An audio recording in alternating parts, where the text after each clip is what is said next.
आप लोग उपस्थित? मेरा नाम हेमंत सिंह हुआ और मैं कृषि विभाग में कृषि समन्वयक हूँ। दिघवारा ब्लॉक में पोस्टेड हूँ। आज हम लोग यहाँ इकट्ठा हुए हैं कि हमारे साथ भारत सरकार की एक संस्था है मैनेज हैदराबाद, जिसके कोर्स पर हम लोग यहाँ पर जो हमारे कृषि से जुड़े हुए इनपुट डीलर हैं उनका हम लोग एक प्रशिक्षण कराते हैं। और इस प्रशिक्षण में किस किस बातों का ध्यान रखना है कि जिससे किसानों को लाभ हो और खेतों को हानि नहीं हो, इन सारे चीज़ों के बारे में इनको प्रशिक्षण दिया जाता है।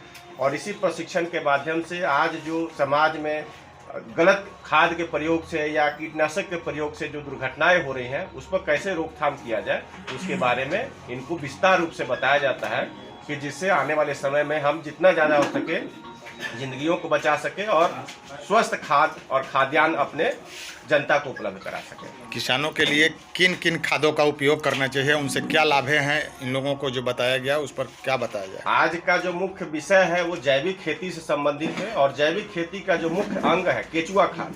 तो केचुआ किस तरह से किसानों का मित्र है, इस चीज को हम लोग इनको बताएंगे और वो किस तरह से जो खाद का उत्पादन करता है जिसमें संतुलित मात्रा में 16 पोषक तत्व कैसे प्राप्त होता है, उन सारे के बारे में विस्तार से प्रैक्टिकल दिखाते हुए और इनको प्रशिक्षित किया जाएगा कि आने वाले समय में जैविक खेती का जो भारत सरकार और बिहार सरकार का अभियान है उसको कैसे सफल बनाया जा सके। क्या नाम हुआ आपका? हेमंत कुमार सिंह। किसान ही एक ऐसा जीवन है जो अपने पेट में नहीं खाएगा लेकिन खेत में जरूर लगाएगा। किसान ही एक जीवन है जो अपने पेट में नहीं खाएगा, एक उम्मीद होता है उसके पास और उस उम्मीद से वो खेती करता है और उस इंसान के का परिस्थिति को झेलने के, चाहे जिसके पास 2 कट्ठा जमीन हो चाहे 2 बीघा हो। आज के डेट में सबसे ज्यादा अगर कोई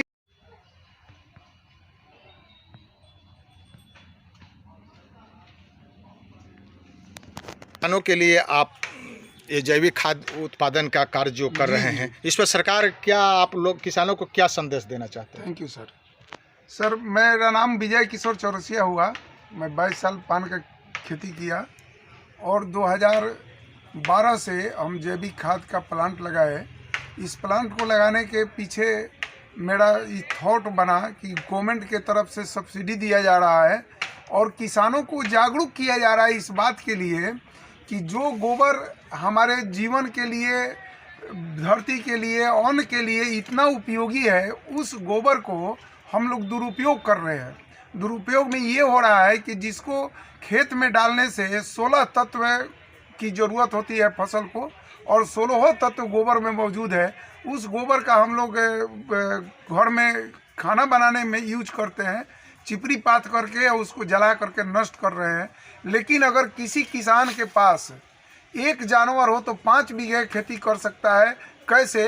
तो उसको केचुआ खाद के रूप में उस गोबर को परिणित कर दिया जाए तो वो 5 बीघा खेती में रासायनिक खाद की आवश्यकता नहीं होगी और रासायनिक खाद के डालने से जो कुछ प्रभाव पड़ रहा है स्वास्थ्य पर, खेतों के ऊपर, तमाम उसको यूज करने वाले, अन्न खाने वाले लोगों के ऊपर, लोगों की बीमारी बढ़ रही है, तरह तरह का रोग पैदा हो रहा है। तो ये सारे चीज़ों का लाभ देने में सक्षम है जैविक खाद। और इस खाद के प्रयोग के लिए सरकार बहुत सारा योजनाएं दी है जिसके वजह से लोग उत्साहित होकर के इसका प्रयोग करें। सब्सिडी तक भी मिलता है। फिर खेत में डालने पर उसका जो अन्न पैदा होगा वो स्वस्थ अन्न होगा, उसमें प्राकृतिक रंग मिलेंगे और उसका प्राकृतिक स्वाद मिलेगा। जैसे आज से 25-50 साल पहले आलू का जो स्वाद था वो स्वाद आज नहीं है। गेहूं के आटा में जो स्वाद था, जितना मिठास था, वो चीज़ें नहीं है। तो गोभी अगर खेती का बात करें सब्जी का, तो उसमें भी सारे सब्जी में आज वो स्वाद नहीं मिल रहे हैं। लौकी में भी वो स्वाद नहीं मिल रहा है। इसका कारण ये है कि रासायनिक खाद हम लोग उपयोग कर रहे हैं और उपयोग करते करते ज़मीन भी ऊसर हो रहा है और उसमें बहुत सारा टॉक्सिन पाए जा रहे हैं रासायनिक के उपयोग के कारण। तो ये सारे